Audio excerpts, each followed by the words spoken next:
السلام عليكم ورحمة الله تعالى وبركاته. مرحبا بكم في قناتي، قناة جوليا مغربية. اليوم جيت غادي نوجد لكم رايب بالحامض منزلي بطريقة سهلة ومبسطة، ونتمنى ان الاعجاب ديالكم.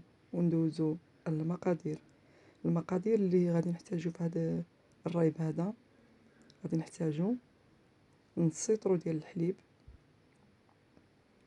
غادي نحتاجو ايضا 2 معالق كبار سكر سنيده بنكهه الزهر حامضه، ياغورت ديال الحامض.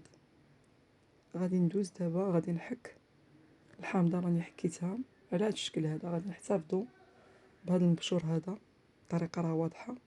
غادي نقطعوا الحامضه اللي حكيتها نصفين، وغادي ندوز غادي نعصرها على هذا الشكل هذا. نتوما عارفين الطريقه.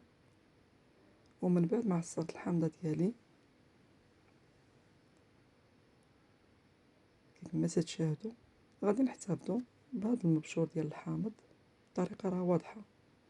غادي ندوز، غادي ندير نص لتر ديال الحليب،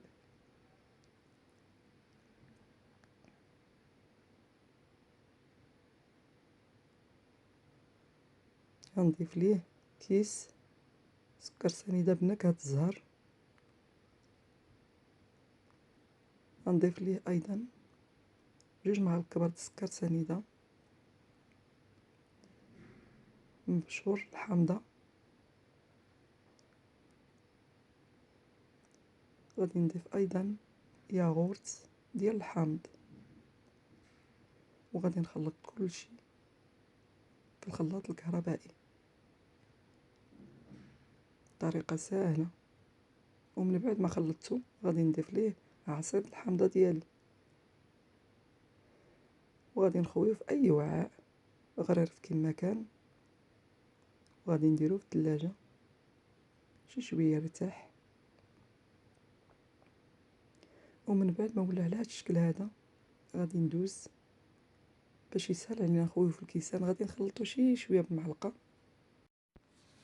على هذا الشكل هذا، غير بشويه باش ما يجراش ليا الرايب ديالي. وكيف ما تبعتوا معايا، هذه هي الطريقه باش نصوب الرايب ديالي. نتمنى ينال الاعجاب ديالكم. تنشكركم بزاف على الدعم ديالكم للقناه ديالي، ودعموني وزيدوا دعموني. والى اللقاء في فيديو قادم باذن الله. والسلام عليكم ورحمه الله تعالى وبركاته. الى اللقاء.